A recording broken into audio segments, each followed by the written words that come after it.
Bonjour Nico, Bonjour à toi Sébastien, comment ça va? ça va et toi? Bon, bah, du coup, bienvenue sur cette chaîne, sur ma chaîne YouTube. Du coup, on va faire une petite interview aujourd'hui pour parler de toi parce que tu as une expérience qui est très intéressante par rapport à la sous-location. Tu as aussi une expérience par rapport à la conciergerie, on va en parler un petit peu. En plus, tu as un profil qui est intéressant puisque bah, tu viens de la fonction publique, tu es fonctionnaire, tu as un job donc en parallèle et tu fais de la sous-location. Et en plus, tu le fais pas qu'à moitié. Et tu vas nous en parler puisque tu as quand même un bon paquet d'appartements. Je vais te laisser livrer après le chiffre. Donc franchement, bah, bravo à toi. Puis moi, je suis très content de te faire venir aujourd'hui en interview sur cette chaîne YouTube.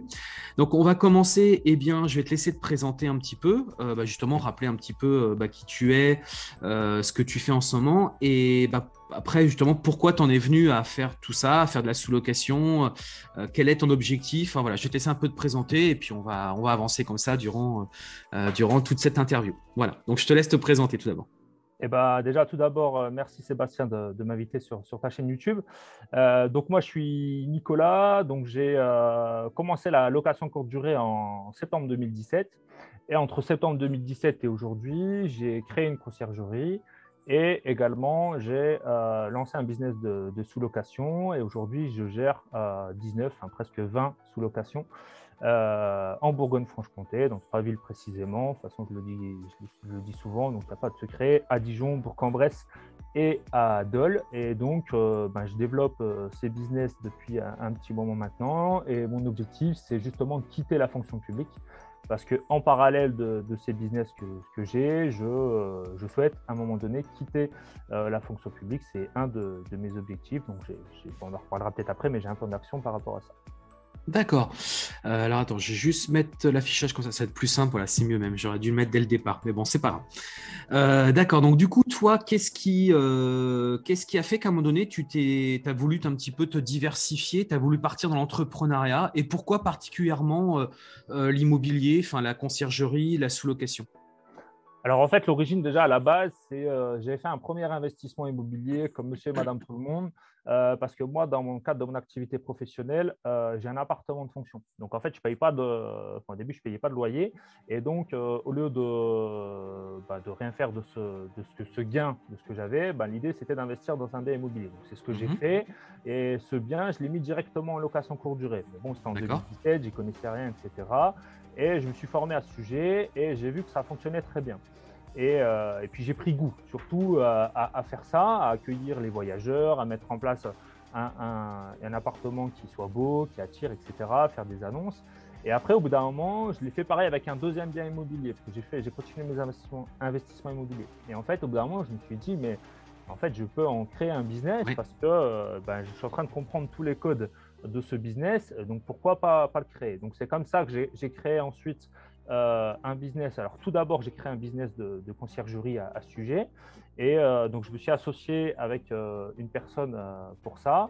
Et donc, j'ai créé une conciergerie à Dijon. Alors, cette conciergerie, elle a duré pendant 1 an et demi, en tout cas dans Oui. l'expérience d'association, parce qu'au bout d'1 an et demi, je me suis aperçu qu'on ne s'entendait pas trop sur l'association. On n'avait pas la même visibilité, la même vision, en tout cas, des choses. Et Oui. donc, j'ai revendu mes parts à mon associé. Et c'était un process où j'ai vu au fur et à mesure qu'on ne s'entendait pas. Donc en parallèle, j'ai créé donc un business de sous-location par rapport à ça. Et donc c'est là où vraiment, donc ça c'était la création du business de sous-location, c'était en octobre-novembre 2019. Où là, c'est D'accord. vraiment Ouais. là où j'ai, Il y a 2 ans. voilà, il y a 2 ans. Donc 1 an et demi après avoir fait mon premier investissement en location courte durée, c'est là où j'ai vraiment développé le business dans l'objectif de quitter la fonction publique. Pourquoi? Parce qu'en fait, j'aime vraiment ce que je fais, mais en fait, il y a des choses qui se passent dans la fonction publique qui en fait me déplaisent, qui à la base m'attiraient, mais en fait me déplaisent. Au début, c'était, voilà, je suis rentré dans la fonction publique parce que ce qui m'intéressait, c'était le maintien de salaire, le fait d'avoir une retraite, etc., un peu le confort de vie. Ouais. Et en fait, je me suis dit, en fait, au bout d'un moment, ça me limite beaucoup. En fait, quand je suis rentré dans les investissements immobiliers, je me suis dit, mais en fait, je suis en train de me brider dans la fonction publique alors qu'il y a d'autres portes à ouvrir qui sont bien plus sympathiques. Donc en fait, ce que, ce que, tu- Plutôt ce que sympathiques. tu t'es dit à un moment donné, c'est que bah, tu t'es dit, bah, est-ce que je pourrais pas finalement vivre de l'immobilier, quoi. C'est ça, c'était un peu l'idée. C'était voilà, vivre de l'immobilier, préparer, au début, c'était juste préparer ma retraite pour plus tard. Puis au fur et à mesure, j'ai compris qu'au-delà juste de préparer la retraite, c'est qu'on pouvait en vivre. Donc c'est vraiment ça qui m'a mis dedans. Et puis là, c'est tout un process que je mets en place depuis par rapport à tout ça. Donc là, maintenant, vraiment, moi, mon cœur de métier, c'est que je travaille dans la fonction publique. Et à côté, j'ai un business de sous-location avec presque 20 appartements et je fais du coaching justement pour aider les gens à créer leur business de location courte durée, sous-location, conciergerie, etc. Et donc, du coup, pour toi, tu te dis que alors au début, ça devait être pour l'instant, ça doit être un bon, confortable complément de revenu, j'imagine. Effectivement. Et à terme, ton objectif, c'est clairement de quitter ton job et de te consacrer pleinement à ton activité, quoi. C'est ça. Mon idée, c'est vraiment de me mettre pleinement dans cette activité, mais pas à n'importe quel prix. Moi, l'idée, c'est pas de quitter la fonction publique. Il faut être honnête aussi, qui m'apporte une certaine qualité de vie, comme je te le disais tout à l'heure en off. Moi, tous les 6-7 semaines, dans l'éducation nationale, on a des vacances, etc. Donc, ce n'est pas pour partir dans un boulot où je suis esclave et je travaille 90 heures semaine. En tout cas, ce n'est pas comme ça que je vois ma vie. L'idée de faire ça, c'est aussi d'avoir une certaine liberté géographique et une certaine liberté de temps. Je n'ai pas dit rien faire, parce que ce n'est pas vrai. Donc, je suis en train de structurer toute ma société de sous-location où moi, je pilote. En dessous, j'ai mes city managers et en dessous, j'ai mes dames de ménage. Alors justement, tiens, c'est intéressant. Du coup, c'est un bon tremplin. Du coup, donc, comment tu organises tout ça? Comment parce que du coup, c'est pas toi qui te rends physiquement sur place, hein, comme je l'explique souvent, on automatise tout, mais voilà, un petit peu en détail parce que tu es réparti sur plusieurs régions, comme moi. Comment toi, tu as organisé tout ça? Comment ça fonctionne au quotidien et comment tu arrives à cumuler tes 20 sous-locs et comment dirais-je, et ton activité professionnelle, quoi? Parce que là, c'est un gros challenge quand même, hein. Alors effectivement, c'est un gros challenge, mais j'essaie de structurer tout ça. Donc déjà, j'essaie d'automatiser le maximum de choses. Donc d'accord. J'utilise un channel manager comme toi. Bien sûr. Les calendriers sont synchronisés, les tarifs sont synchronisés. Tout est automatisé. L'envoi des messages, l'envoi des contrats, des factures. Donc tout ça, je n'ai pas à gérer. Ça, c'est moi qui automatise dès le début et ça fonctionne. Ensuite, tout ce que je ne peux pas automatiser, je le délègue. Donc les parties dames de ménage. Donc au début, quand j'avais que quelques appartements, c'est moi qui, on va dire, piloter les dames de ménage et je leur disais ce qu'il fallait faire, etc. Elles avaient accès au channel manager, elles voyaient le calendrier qu'il fallait faire et dès qu'il y avait un problème, elles revenaient vers moi et c'est moi qui les aiguillais pour leur dire comment régler ce problème. Quand mon parc ça a grandi avec le nombre de sous-locations, entre les dames de ménage et moi, j'ai mis des city managers pour ne pas être appelé tous les 5 minutes quand je suis au boulot parce que je suis sur une autre activité. Donc, j'ai délégué ces parties-là pour justement avoir l'esprit tranquille et travailler vraiment au-dessus de mon business et pas dans mon business. Ça, c'est la vision que j'ai. Et puis après, j'ai standardisé un maximum de choses. C'est-à-dire qu'il y a énormément de choses dans mes appartements qui sont identiques. J'ai pris un exemple concret la dernière fois, mais par exemple, dans tous mes appartements, j'ai des cafetières Senseo. Ça veut dire qu'à un moment donné, et c'est pas une Nespresso, une Senseo et je ne sais quoi ailleurs. Comme ça, quand il y a un problème, je sais où je dois acheter la cafetière Senseo, à quel tarif je peux l'avoir parce que j'ai un fournisseur. Enfin voilà. Et le fait de standardiser certains trucs, ça me fait gagner énormément de temps. Pareil, j'achète énormément de vaisselle, etc. à Ikea. Pourquoi? Comme ça, il y a une assiette qui casse, on va à Ikea, on a toujours la bonne référence.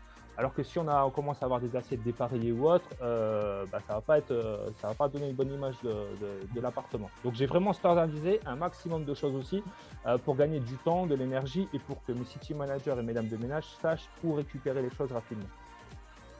D'accord. Et du coup, alors comment ça se passe, par exemple, quand tu veux lancer un appartement qui est donc à 200 km, est-ce que c'est toi? Comment ça se passe? Là, du coup, j'imagine que c'est peut-être toi qui dois intervenir personnellement. Et autre chose aussi, autre question, est-ce que tes appartements sont tous déjà meublés ou est-ce tu les prends en nu et tu les meubles toi-même? Comment ça se passe? Alors moi, ma stratégie, à la différence de toi, c'est qu'effectivement, je prends uniquement des appartements qui sont déjà meublés. Alors, pas spécialement meublés haut de gamme, mais déjà meublés. Et après, je rajoute des petites touches perso pour vraiment faire le petit coup de cœur. Mais je prends toujours des appartements meublés. Ça, c'est le premier lieu. Donc ça me fait gagner énormément d'argent parce qu'il n'y a pas d'investissement sur les meubles, ou en tout cas très, très peu. Ouais. Ensuite, sur comment je lance quand, par exemple, j'ai un appartement à 200 km. Déjà, en premier lieu, il y a mon city manager. Quand j'ai pris contact avec le propriétaire, il y a le city manager qui va déjà aller faire un tour dans l'appart pour aller voir si ça correspond à l'annonce, etc. Ensuite, s'il me donne son feu vert, moi, je me déplace et je fais un tour avec le city manager pour confirmer ses dires et aussi pour qu'on commence à se mettre d'accord comment tu vois les choses, comment on va articuler les choses. Et donc, à ce moment-là, c'est moi qui est l'interlocuteur privilégié du propriétaire, parce que c'est moi, en tant que gérant de ma société, qui va signer le bail avec le propriétaire. Et une fois que ça, c'est en place, dans ces cas-là, on fait un plan d'action avec le city manager, c'est-à-dire que c'est lui qui va aller récupérer les clés auprès du propriétaire quelques jours après, et c'est lui qui va mettre en place tout ce qu'on aura prévu, c'est-à-dire, je ne sais pas, s'il faut acheter telle déco, telle télé, appeler notre fournisseur de linge pour avoir assez de linge. Et moi, de mon côté, je m'occupe de toute la partie automatisation, de tout ce que je peux faire à distance. Voilà. Donc, lui, il s'occupe vraiment. Il y a un moment où on est en commun pour aller certifier que l'appartement correspond à nos attentes. Et après, lui, il fait la partie terrain et moi, je fais toute la partie à distance. D'accord, donc du coup, City Manager, donc en fait, joue un rôle essentiel, c'est un peu tes bras droits finalement. Exactement. Comment est-ce que c'est des auto-entrepreneurs? Est-ce que c'est des salariés? Est-ce que c'est des gens qui ont leur propre entreprise, qui font autre chose? Comment ça se passe un peu? Et comment tu les recrutes finalement? Alors, c'est des gens qui ont leur propre entreprise. En fait, ce sont. Donc, moi, j'ai 2 city managers pour 3 villes différentes. Il y a 2 villes qui sont l'une à côté de l'autre. Et je les recrute auprès de conciergeries. Enfin, en fait, je vais voir le gérant d'une conciergerie. En fait, ces gérants-là sont mes city managers. Je leur dis voilà, je vous explique mon projet. Moi, j'ai des sous-locations dans telle ville. Il y a 5, 6, 7 biens. Par contre, voilà mes besoins. Je n'ai pas besoin de toute la panel de ce que vous proposez. Moi, j'ai besoin de ça, ça, ça. Est-ce que vous êtes d'accord pour faire un partenariat ensemble? Je vous reverse un pourcentage de mon chiffre d'affaires parce que c'est du gagnant-gagnant. C'est-à-dire qu'au plus vous faites bien votre travail, au plus je peux louer cher, au plus on a des bons commentaires, etc.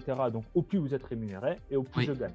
Après, souvent, les conciergeries que j'ai été contacté, c'est des gens aussi de mon réseau parce que, comme je dis, depuis 2017, je fais de la location courte durée. Je suis dans certes 3 villes, mais c'est 3 villes où je suis implanté parce que je fais partie des groupes Airbnb de ces villes-là, je fais partie des groupes business de ces villes-là. Donc, j'ai créé des réseaux et donc, je voulais des gens, même s'ils ne sont pas mes associés, mais des partenaires qui ont la même vision que moi, qui ont cette vision entrepreneuriale, qui sont jeunes, qui sont dynamiques. Donc, c'est aussi comme ça, dans mon réseau, que j'ai traité ça avec eux. Puis après, on se rend des services mutuels dans le sens où moi, voilà, je les aide sur certaines thématiques, eux, ils m'aident sur d'autres thématiques. Donc, ce n'est pas une association, mais c'est un partenariat avec des conciergeries. Voilà. D'accord. Ok, donc alors, ça, certaines conciergeries certains sont entrepreneurs et l'autre est en SAS, mais c'est pareil.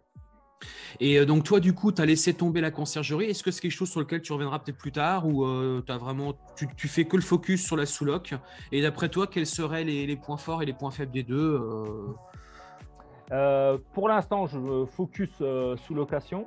Je ne veux pas me disperser parce qu'à un moment donné, entre mon activité professionnelle dans l'éducation nationale, je fais des coachings à côté, je fais de la sous-loc et à un moment donné, j'avais la conciergerie qui était en parallèle de la sous-loc. J'ai vu ce que c'était d'être au four et au moulin. Au final, on ne fait pas grand-chose. Même si la conciergerie, c'est pas mal, ça a ses avantages et ses inconvénients également. Donc pour l'instant, c'est focus sous-location. Par contre, ce que je dis souvent, on peut créer une société et mettre la sous-location et la conciergerie dans cette même société parce qu'il y a des choses qui sont complémentaires. Une dame de ménage, un city manager que vous recrutez qui met en place des actions pour un de vos clients ou qui met des actions pour votre sous-location, lui, il ne va même pas le savoir, il va le faire de la même manière. Donc ça, il faut, si vous voulez le faire ensemble, en tout cas, c'est complémentaire et ça, c'est un côté positif. L'avantage de la conciergerie, pour moi, c'est qu'il n'y a pas trop de prise de risque au début, c'est-à-dire qu'il n'y a pas trop d'investissement à faire, peut-être un site internet pour faire un site vitrine, et puis après, c'est démarcher des propriétaires. Si comme là, il y a eu la crise du Covid, si vous n'avez pas de réservation, imaginons, vous n'avez pas de frais réellement en face, important. Alors, c'est sûr que vous ne gagnez rien, mais en même temps, vous n'avez pas de frais. Par contre, une sous-location, il y a une prise de risque parce qu'il y a un loyer garanti en face. Donc, il faut quand même qu'il y ait de l'argent qui sort tous les mois, même s'il n'y a pas d'entrée d'argent de votre part. Donc, il y a une prise de risque plus importante. Par contre, qui dit prise de risque aussi plus importante, dit gain plus important.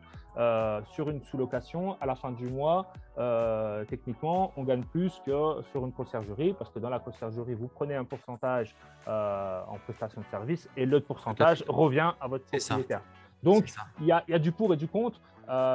c'est bien de se faire les dents comme je l'ai fait au début avec la conciergerie. Ça permet de commencer à connaître les rouages, etc.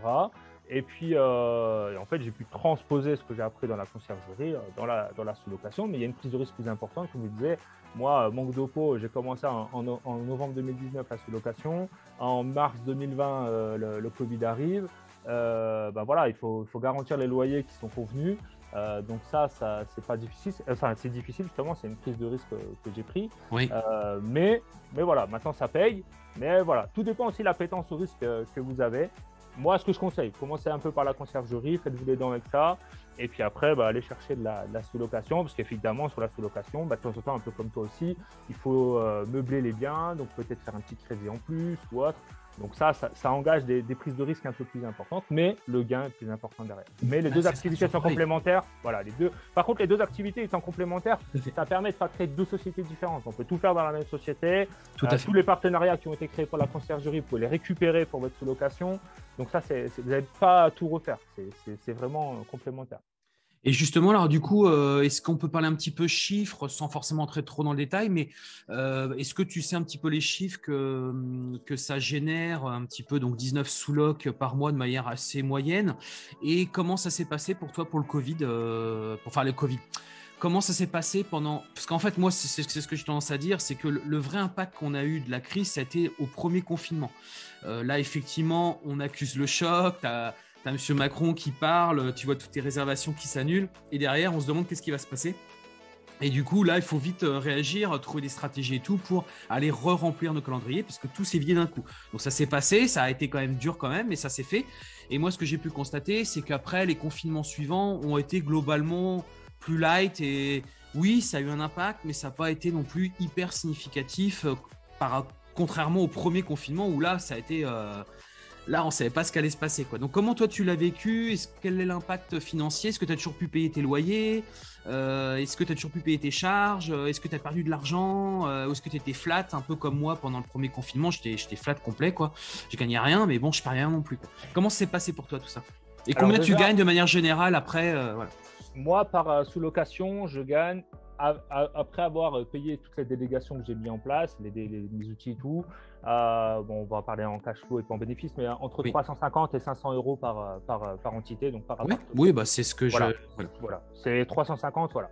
Après, ça c'est d'ailleurs un de mes critères quand je choisis un appart. De temps en temps, je peux trouver un bel appart, mais le propriétaire il me fait un loyer tellement énorme que même si je sais qu'il va se louer, si à la fin il me reste que 100 euros, ça ne me sert à rien.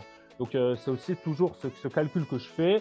Et c'est pour ça que je suis que dans 3 villes, parce que je connais exactement les prix de ces villes à la location, pendant les vacances, etc. Et je sais si je vais pouvoir atteindre ou pas ce prévisionnel. Ensuite, pour revenir sur le Covid, effectivement, au mois de mars, c'est un peu le tremblement de terre.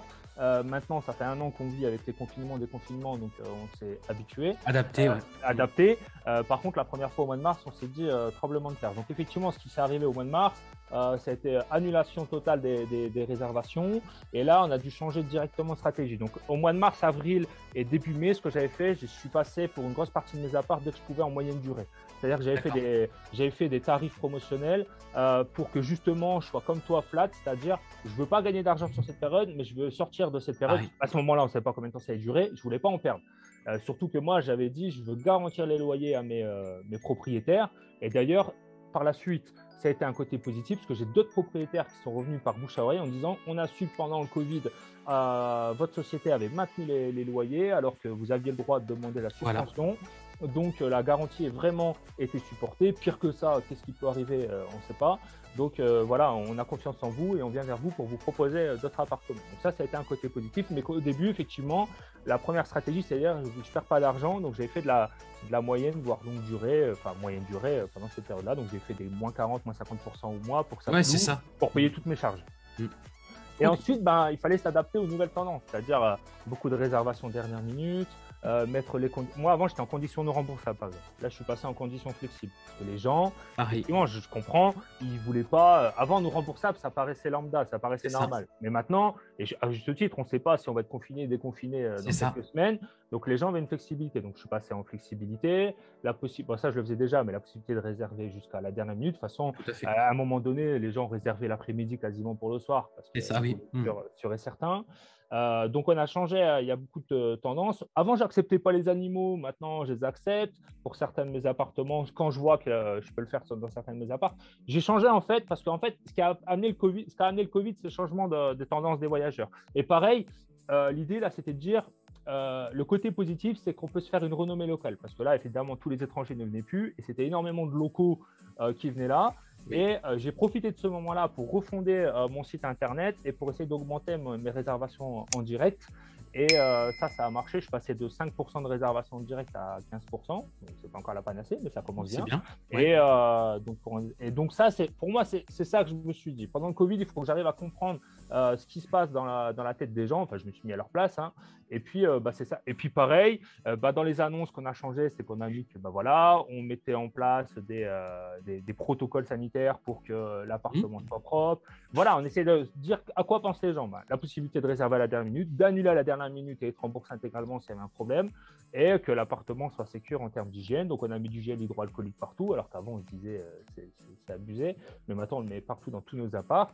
Et voilà, on s'est adapté à la tendance. Par contre, c'est vrai que celui qui ne s'est pas adapté à la tendance et qui est encore sur le Airbnb avant Covid, s'il est en non remboursable, qu'il accepte que des réservations une semaine à l'avance ou autre, c'est sûr que son calendrier est vide. C'est clair. Par contre, s'il s'adapte à la tendance, moi, j'ai eu des réservations. Par contre, évidemment, avant, j'avais beaucoup, moi, de Néerlandais, Allemands, Italiens, etc. Là, c'était beaucoup de locaux, des businessmen, etc. Et ça a marché. Je ne veux pas dire que je faisais exactement les mêmes prix qu'avant. Par contre, l'été dernier, un peu comme là, ce qui va arriver, quand j'ai réouvert, j'ai pu augmenter mes prix par rapport à l'été précédent. Ah bah oui, on a connu une année 2020 entre juin et octobre qui a été… c'est ça. Ça a carburé du feu, j'ai jamais vu ça, quoi. Et là, je pense on est parti pour faire un peu la même chose. Là, on voit bien, là, là, ça envoie grave de la résa. Tout le monde veut voyager, veut bouger, veut sortir. C'est ça. Voilà. Ouais. Donc, ce qui est vraiment important quand vous faites de la conciergerie ou de la sous-location, en tout cas, dès que vous travaillez dans la location courte durée, on dit aussi de location saisonnière, c'est qu'à un moment donné, il faut s'adapter aux tendances actuelles. Donc, c'est ça. Ce qui est difficile dans la location courte durée, en tout cas comme on la connaît aujourd'hui, c'est que c'est récent, en tout cas par rapport au fait qu'on vienne chercher sur Airbnb ou des réservations ou des logements. Donc, c'est un marché qui est assez jeune, mais qui bouge beaucoup et qui évolue rapidement. Donc, il faut vraiment s'adapter à l'évolution. Et voilà, moi, je me documente beaucoup. Dès que Airbnb fait des conférences, j'essaie de regarder, etc. Parce qu'il y a des choses qui sont importantes à suivre pour suivre les tendances des voyageurs. Ok, du coup, et comment tu trouves tes sous-locs? Toi, du coup, au début, tu prospectes un peu, j'imagine, puis maintenant, c'est peut-être un peu le bouche à oreille. Comment ça se passe? Alors effectivement, au début, il y a eu une grande énergie à dépenser pour aller prouver déjà faire connaître la sous-location et trouver des propriétaires. Donc pour ça, j'allais simplement sur le Bon Coin, j'avais fait un filtre dans les villes que je recherche, j'avais mis les loyers maximum que j'acceptais, le type de bien que j'acceptais, et dès que j'avais des alertes qui arrivaient, je contactais les propriétaires. Donc, moi, par contre, je faisais une recherche inversée, c'est-à-dire que je cherchais les appartements les plus chers. C'est eux que je contactais, parce que je me dis, c'est eux qui doivent avoir le moins d'appels, c'est souvent eux qui ont quand même les plus beaux appartements. Et ces gens-là mettent un prix élevé parce qu'ils veulent filtrer aussi leurs locataires. Donc, c'est ces personnes-là que j'ai été voir. Donc, moi, ce que je dis souvent, sur 100 alertes, j'en ai peut-être 50 qui vont accepter déjà que je leur explique la sous-location au téléphone. Il y en a 35 qui vont accepter une visite et sur les 35, il y en a 10 à la fin qui vont être d'accord pour prendre le… Donc voilà, parce que je vois beaucoup de gens qui disent « Ouais, je cherche la sous-location, mais j'ai beaucoup de refus. » Mais c'est normal. Par contre, c'est comme tout nouveau projet. Là, on parle de sous-location, mais comme tout nouveau projet, comme toute nouvelle marque qui se crée, au début, il y a beaucoup de refus, etc. Il faut démarcher et il ne faut rien lâcher. Et à un moment donné aussi, ce que j'ai fait, je me suis inscrit dans les groupes Airbnb de ma ville, je me suis inscrit dans des clubs business de ma ville. Pourquoi? Parce que dans les clubs business, les gens ont une vision entrepreneuriale. Donc, quand on commence à leur expliquer le business de la sous-location, ils tiltent assez rapidement ce qu'on fait. Airbnb, on touche des gens qui font déjà de la location courte durée, mais peut-être qu'ils font ça de façon amateur ou qui commencent à en avoir marre ou autre, donc on peut aller les toucher. Et donc c'est comme ça que je mets 2-3 premières sous-locs. Donc j'ai ramé, mais je les ai eues. Ensuite, il y a le Covid qui est tombé. J'ai maintenu mes loyers. Et après le Covid, donc à partir de juin 2020, Là, j'ai des propriétaires d'eux-mêmes qui sont venus me voir en me disant on a d'autres apparts qu'on vous les propose. Et aussi, voilà, j'ai été recommandé par telle ou telle personne et je viens vous voir. Et c'est comme ça que vraiment après le Covid, je suis passé à ce moment-là, j'avais 6 sous-locs et là, je suis passé à 19 sous-locs. Donc là, au début, il y a une grosse prospection et maintenant, j'ai envie de dire, c'est quasiment passif. Les gens viennent me voir. Je dois même me permettre de refuser certaines sous-locations qui ne correspondent plus à mes critères. Ah, c'est cool. C'est cool, c'est cool. Ok, tout ça, c'est cool. Du coup, comment toi, tu m'as connu et comment tu as connu la sous-location voilà. La sous-location, je l'ai connu. Toi, je t'ai connu sur YouTube et je suivais d'autres YouTubeurs qui font de la sous-location également. Et qui font à la base de la location. Moi, d'abord, je regardais des vidéos YouTube location courte durée, parce que c'était vraiment le cœur de métier. Puis à un moment donné, j'ai eu des recommandations vers toi, des vidéos qui sont proposées. Donc, j'ai regardé, puis ça m'a amené souvent sur des vidéos sur la sous-location. Et ce que j'ai apprécié dans ce que je regardais dans tes vidéos, et c'est ce que moi j'apprécie, et c'est ce que j'essaie de transparaître aussi dès que j'échange avec des gens, c'est que l'entrepreneuriat, voilà, c'est très gratifiant. Par contre, voilà, il y a du haut, il y a des bas. C'est pas toujours quelque chose de linéaire. Comme je disais moi tout à l'heure, par exemple, à un moment donné, dans la conciergerie, mon association n'a pas fonctionné. Et ce que j'apprécie dans tes vidéos, c'est que voilà, tu es transparent. Alors, tu nous dis comment atteindre ses objectifs, mais aussi quand tu fais tes vlogs ou autre, tu montres aussi l'envers du décor, que c'est pas toujours un long fleuve tranquille. Et ça, c'est quelque chose que j'apprécie parce que moi, j'apprécie pas trop, en tout cas, c'est ma vision des choses. Regardez, voilà, les chaînes YouTube Lamborghini et Champagne, moi, c'est pas trop ce qui m'intéresse parce que c'est beaucoup des paillettes et dès qu'on creuse un peu, il n'y a plus grand-chose. Donc, moi, c'est vraiment ça qui m'intéressait. Et après, ça m'a vraiment attiré l'aspect entrepreneurial que tu mets en place, que tu évoques en tout cas dans tes vidéos. Et voilà, donc au début, je me suis intéressé comme ça. Et puis, je me suis lancé dans la sous-location sans prendre spécialement au début les formations. J'ai testé. Bon, j'avais une expérience un peu de conciergerie. J'avais aussi une expérience avant de Airbnb. Hein. J'ai fait ça un peu sans réfléchir. Mais, et puis après, de toute façon, dans l'entrepreneuriat, la seule limite, c'est le mental. Oui, c'est ça. Par contre, il faut pas aller. Moi, j'aime bien. Là, on ne voit pas sur mon bureau, j'ai plein de feuilles. Moi, je fais toujours des plans d'action. Moi, il faut que j'écrive plan d'action. Voilà, janvier, objectif, février, objectif, mars, objectif. Très important. C'est comme ça que j'avance. Donc, le mettre aussi sur son réfrigérateur, comme ça. Voilà, à chaque fois le matin que tu te lèves, tu vas chercher ton café, tu prépares ton café, tu ne peux pas louper. C'est ça. J'ai ça à faire, je dois. C'est exactement ça, la to-do list. Et puis, c'est comme ça que c'est comme ça que je fais au quotidien. Et puis voilà. Donc, et puis aujourd'hui, pourtant, même moi, je fais des coachings. Je pense avoir une certaine expérience, sans me vanter. Et ben moi, au quotidien, je regarde des vidéos YouTube, ça me forme, mais moi je aussi. lis beaucoup, etc. J'apprends énormément de choses. Justement, l'erreur à pas faire, c'est ce que je disais tout à l'heure sur les tendances du Airbnb, les tendances c'est vraiment au quotidien d'avoir une veille professionnelle tester. Et tester. Alors moi, je teste beaucoup, je suis un gros testeur. Voilà. Alors évidemment, quand ça marche pas, de temps en temps, j'en parle ou j'en parle pas, mais je teste énormément. Pareil. Et après, il y a des choses qui fonctionnent, des choses qui fonctionnent pas. Pareil. Il faut vraiment faire. Il faut tester. C'est vrai que quand on a plusieurs appartements, on peut se permettre si tu veux. C'est ça. Mais moi, par exemple, mes spas, je les loue. Là, si je fais des tests et ça marche bien. Et voilà, donc tu te laisses lancer dans les spas, c'est très bien aussi ça. Je les loue l'après-midi et le soir, par exemple. Donc, j'ai deux clientèles différentes et ça marche. J'ai des appartements, par exemple, j'ai 2 studios qui sont l'un à côté de l'autre sur le même palier. Et ben, j'ai créé une 3e annonce où ces 2 studios peuvent être loués ensemble. Je teste des trucs. Après, j'essaie de vendre des upsells à l'intérieur, mais ça n'a pas marché. Là, je suis en train de tenter autre chose, mais il y a des choses qui ont fonctionné, d'autres qui ne fonctionnent pas. Et voilà, au fur et à mesure, on avance. De toute façon, c'est comme ça qu'on se démarque de la concurrence. On voit que les spas, effectivement, sont en plein. C'est fait partie des choses, ça, on voit que c'est en plein boom, ça. On voit justement, là, l'idée, moi, par exemple, c'est que j'aimerais bien passer la licence 3 pour mettre à disposition de l'alcool, des alcools faibles dans les appartements. Donc, ça, je suis en train de voir comment me renseigner. Parce que même si c'est à disposition gratuitement, il faut une licence si on veut. Ah ouais, d'accord. L'égalité. En fait, à partir du moment où tu mets à disposition de l'alcool, qu'elle soit gratuite ou payante, il faut que ça soit, il faut une licence. Donc, après, c'est toujours pareil, hein, je sais, on a tous été dans des lieux où on nous offre une bouteille de vin, etc. Après, c'est toujours pareil, hein, pas vu, pas pris, etc. C'est pas un problème, mais c'est juste un moment donné. Quand tu offres la petite bouteille de champagne dans l'appartement, tu es censé avoir une licence, normalement, c'est ça? Ouais, c'est ça. Ah ouais, tu vois. tu mets à disposition de l'alcool, tu es obligé d'avoir une licence, tu es obligé d'être formé au risque, etc. Au risque, etc. Ouais. Ouais, donc ça, c'est important. Après, voilà, je sais que beaucoup de personnes le font, mais en fait, au début, quand tu n'as qu'un ou deux apparts, tu ne fais pas trop de bruit dans la ville. Et au plus tu commences à avoir des apparts, tu as les hôteliers, tu as la Oui. commune, Oui. tu as la ville et tout, Oui, comment je tu as réalisé confirme. ce que tu fais. Donc, il faut être dans les clous. Et quand tu connais, enfin voilà, il ne faut pas être trop borderline parce qu'au bout d'un moment, ils vont te remettre dans le droit chemin en te disant vous C'est commencez clair. à Ah oui, faire. Dès que tu commences à grossir, là, tu commences à inquiéter et c'est là où on vient te chercher des noises. Donc là, c'est important d'être clean avec ça. Donc voilà, donc en tout cas, ça, c'est une prochaine étape. D'accord, bon, bah ça, c'est top. Donc, du coup, bah ouais, on teste, hein, comme on disait, systématiquement. Est-ce que j'ai d'autres questions à te poser? Donc, sous la conciergerie, on a vu. Quels sont tes objectifs? Bah tiens, oui, justement, dans la to-do list, est-ce que tu t'es fixé des objectifs en termes de quantitative, on va dire, en termes d'appartements sur 2021, par exemple, ou, Voilà. ou dans 2-3 ans Voilà, déjà en objectif, décembre 2021. Donc là, je vais avoir ma 20e sous-location le 1er juin. Et objectif décembre 2021, c'est d'avoir 21 sous-locations. D'accord. 25 sous-locations.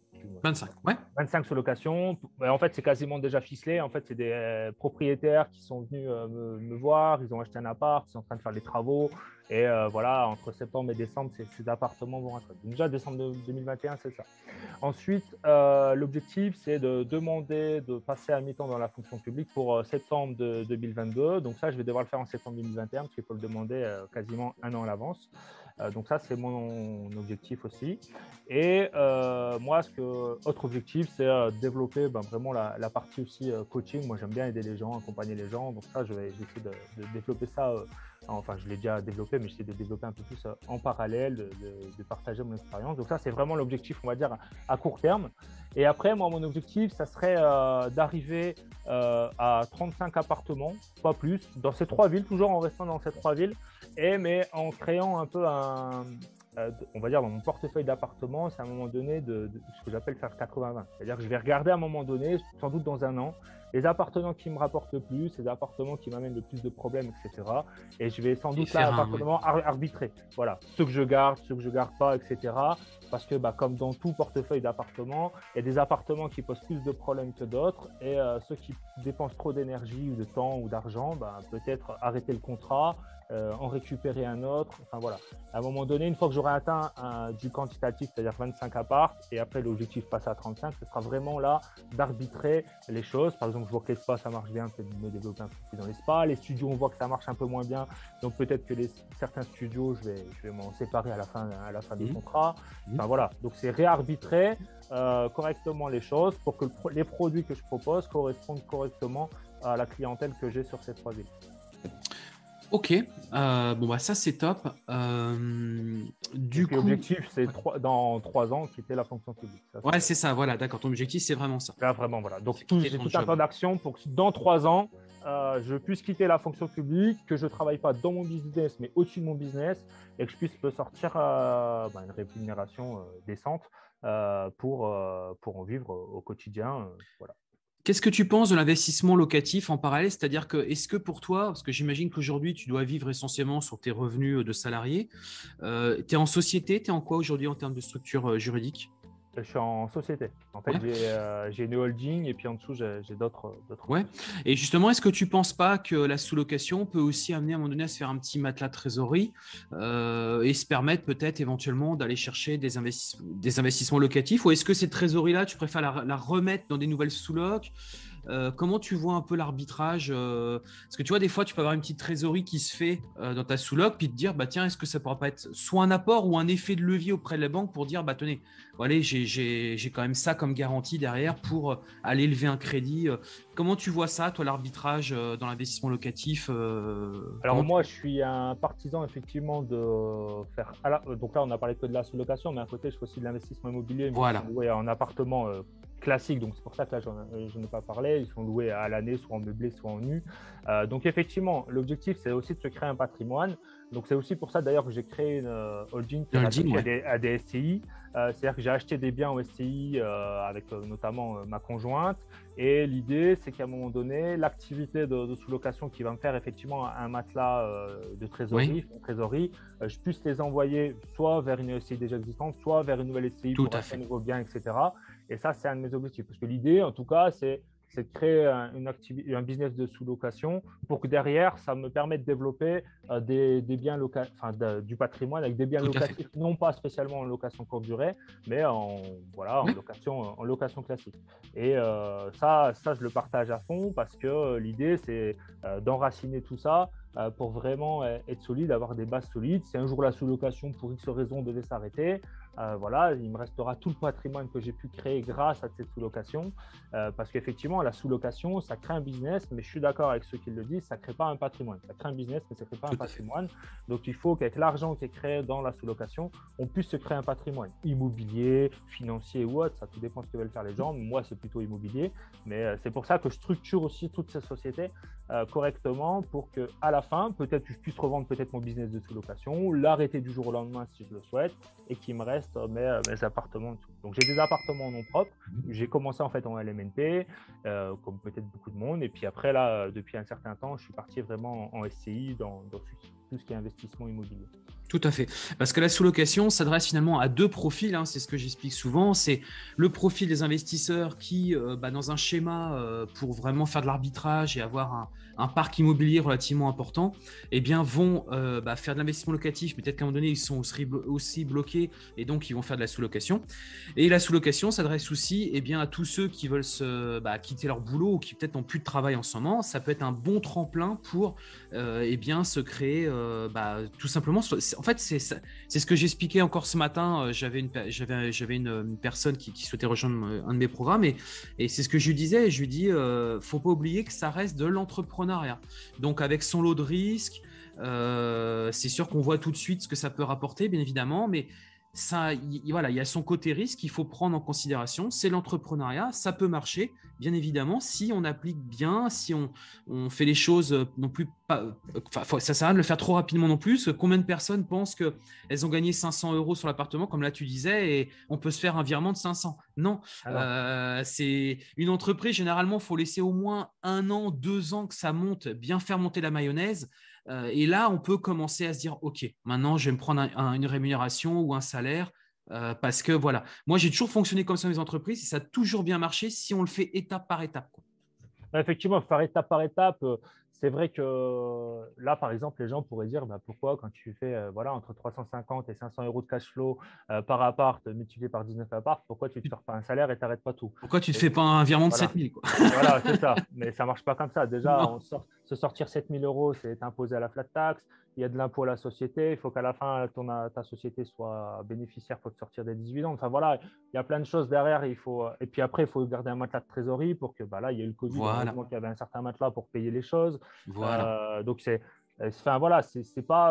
Il faut avoir un schéma à long terme, quoi, pas un schéma court terme. Et c'est pour ça que c'est important de créer aussi après d'autres choses qui sont, par exemple, de l'immobilier pour justement, si un jour il y avait un coup dur dans la sous-location, que l'immobilier puisse prendre le relais sur des rentes ou du patrimoine qui peut être revendu pour avoir un capital. Donc ça, c'est important d'aller sur différents leviers en même temps. Et ne pas penser au plaisir court terme. Vous vous ferez plaisir, c'est évident, mais faites-le étape par étape. Ne vous dites pas ça tourne, c'est parti, je peux me faire un chèque, je peux m'acheter une nouvelle bagnole. Non, on va plutôt chercher à se recréer avec cet argent-là un autre actif. Et à un moment donné, quand il y aura suffisamment d'actifs et que votre dépense représente peut-être que 10% de l'actif, là oui, vous pouvez y aller parce qu'effectivement c'est tellement insignifiant. Mais si votre dépense représente 50% de l'actif, vous vous rendez compte qu'il ne vous reste plus rien, quoi. C'est comme vos économies. Vous voulez vous acheter une bagnole, si vous prenez sur toutes vos économies, vous tombez à zéro, quoi. Et là, vous êtes hyper fragile. Vous êtes hyper fragile. Tout ça pour acheter une belle bagnole. Il faut vraiment créer l'effet boule de neige, c'est-à-dire un investissement rapporte une rente, ça c'est réinvesti. Tout à fait. Et là, au bout d'un moment, effectivement, l'effet boule de neige est tellement gros qu'on peut se permettre après de se faire plaisir, etc. Et Il y on a, peut il se y a faire, une phase. voilà. Puis on peut se faire plaisir aussi en louant des choses. Je pense, je reprends encore la voiture, mais c'est un bon exemple. On peut se faire plaisir, comme moi je me suis fait plaisir sur des beaux véhicules. Voilà, c'est un plaisir court terme. On dépense un peu d'argent, c'est une charge finalement. Et puis voilà, après on retourne à notre vie classique et on voit plutôt comment réinvestir l'argent qu'on gagne, quoi. Ah bah oui, bah, de toute façon, dans l'éducation financière, c'est ce qu'on dit, hein, c'est d'investir dans des actifs et pas dans des passifs. Et au début, il faut vraiment être dans des actifs, des actifs, des actifs. À mort. C'est pour ça que je dis, j'aime pas trop les vidéos Lamborghini Champagne, parce Ouais. qu'en fait, ils disent qu'il faut être dans les actifs, mais Il ils montre que montrent à du la vidéo que passif. du passif. Donc, alors peut-être qu'ils peuvent se permettre, eux, à un certain moment, d'avoir du passif parce Tout à qu'ils fait. ont eu une réussite et c'est très bien. Mais faut pas, voilà, il y a des étapes. L'entrepreneuriat, ça se fait pas du jour au lendemain. Quand ça marche, bah, ça, c'est sûr que c'est super. Mais par contre, pour que ça marche, il y a plein d'étapes Il y a des à étapes. mettre en place. Voilà. Et ça, c'est comme je dis souvent, hein, pour apprendre à courir un marathon, on ne court pas un marathon tout de suite. Mais on fait des petites distances au fur et à mesure. Et puis, au fur et à mesure, on va savoir Exactement. courir ce marathon. Mais ça se fait en plusieurs temps. Et c'est un plan d'action à mettre en place. Et c'est vraiment ça qu'il faut avoir en tête. Voilà. Alors, de temps en temps, il y a des hauts, de temps en temps, il y a des bas. Mais il faut avoir. En fait, ce que je le dis souvent, c'est sachez pourquoi vous le faites. Si vous avez un pourquoi qui est très fort, ah, bah, allez, donc quand dans les coups les plus difficiles, remettez-vous en tête pourquoi je suis en train de faire ça. Et une fois que vous allez remémorer ce pourquoi, vous allez repartir sur votre objectif. Par contre, si vous ne savez pas pourquoi vous faites ça, évidemment, ça va vous décourager à un certain moment. Donc, Tout à première fait. question avant de vous lancer dans l'entrepreneuriat, pourquoi je fais ça? Et après, focus. Tout à fait. Du coup, bah écoute, on a balayé pas mal de choses. Donc toi, je sais que tu as donc ta chaîne YouTube où tu partages pas mal de tutos. Peut-être que tu peux nous en parler un petit peu et puis on mettra le lien de puis comment les gens peuvent te contacter aussi, tout simplement, s'ils veulent des infos sur toi et bah voilà, se rapprocher de toi. Alors, effectivement, j'ai créé une chaîne YouTube qui s'appelle Automatic BNB. Donc, on peut me contacter sur contact@automaticbnb.fr. L'idée de cette chaîne, c'est de permettre à chacun d'optimiser et d'automatiser sa location courte durée. Et moi, je fais énormément de tutos par rapport à mes expériences. C'est-à-dire, je montre comment utiliser le Channel Manager Bet24, Superhot, comment, genre, à un moment donné, j'ai fait une vidéo aussi sur comment je gère ma sous-location. Enfin, je partage énormément de choses. Je ne crée pas de formation. Moi, l'idée vraiment, c'est de partager mon expérience. Par contre, je partage les formations que j'ai suivies. C'est-à-dire, je leur dis souvent, si vous suivez ces formations, vous les mettez en place, vous allez avoir les mêmes résultats que moi si vous mettez les moyens en face. Et je fais énormément de tutos pour voilà, des choses des choses réellement concrètes. Donc sur Automatic BNB, ou vous me contactez sur contact@automaticbnb.fr et je réponds. C'est moi qui réponds à toutes les questions par mail. Donc je ne réponds pas toujours sous 24 heures parce que c'est moi qui le fais. Par contre, je réponds à tous les mails, je suis transparent et il n'y a pas de souci. Ouais, bah c'est ce que j'ai aimé dans cette approche, quoi, effectivement. Ouais. Ok, bah écoute, c'est plutôt sympa. T'as des choses à rajouter ou Non, bah, c'est déjà sympa de ta part de m'avoir invité. Je me reconnais grandement dans ce que tu fais dans tes vidéos. Voilà, j'ai un peu le même état d'esprit. En tout cas, je vois les choses un peu comme toi. Donc, tu m'inspires au quotidien. Donc, je te remercie encore de m'inviter. Et puis encore merci pour la qualité de tes vidéos qui m'aident aussi grandement. Bon, bah super. Bah, moi, en tout cas, j'étais ravi aussi de t'avoir reçu sur la chaîne YouTube. Ravi d'avoir pu échanger avec toi. Puis, bah, ton expérience, moi, c'est ce que j'aime aussi, hein. C'est ça, c'est les expériences, comme on dit tout le temps, avec les hauts, les bas. On a discuté un petit peu tout à l'heure. Et ça, c'est enrichissant, quoi, hein. Moi, je trouve ça vraiment excellent, quoi. Non, non, effectivement, c'est ça qui est important. Franchement, ce qui est le plus important, voilà, c'est ce partage d'expérience, éviter de refaire les erreurs que les autres ont fait, ou en tout cas être alerté sur les erreurs qui peuvent être faites. Mm. Et ça, c'est vraiment important. Ça vous fait gagner vraiment du temps, de l'énergie. Et puis de se dire aussi qu'on n'est pas le seul dans ce bateau-là et qu'à des moments, ben voilà, une erreur qu'on a faite, d'autres l'ont faite aussi. Ça nous rassure. Et c'est bien aussi de ne pas se sentir seul, parce que c'est vrai qu'en fait, dans Oui. l'entrepreneuriat, on se sent souvent seul. Donc, d'avoir d'autres entrepreneurs autour de nous, c'est vraiment important. C'est appréciable, ouais. Ouais. Bon, bah super, bah, merci beaucoup, Nico. On va se quitter sur ces dernières phrases, hein. Comme je le dis tout le temps dans mes vidéos, vouloir changer de vie, c'est bien, mais le faire, c'est encore mieux. Donc voilà, puis bah, n'hésitez pas, si vous avez aimé cette vidéo, eh bien, à laisser un pouce bleu, comme d'habitude, à liker cette vidéo, à vous abonner aussi à la chaîne, vous le savez, une chaîne où on parle d'immobilier, d'investissement locatif, de location courte durée, sous-location, conciergerie. Voilà, donc n'hésitez pas à vous abonner. Et puis, vous pouvez aussi découvrir la chaîne, la chaîne YouTube de Nicolas. Je vous mettrai le lien dans la partie commentaires. On a terminé. Je vais vous souhaiter une excellente journée. Merci, Nico. À très bientôt. Ciao.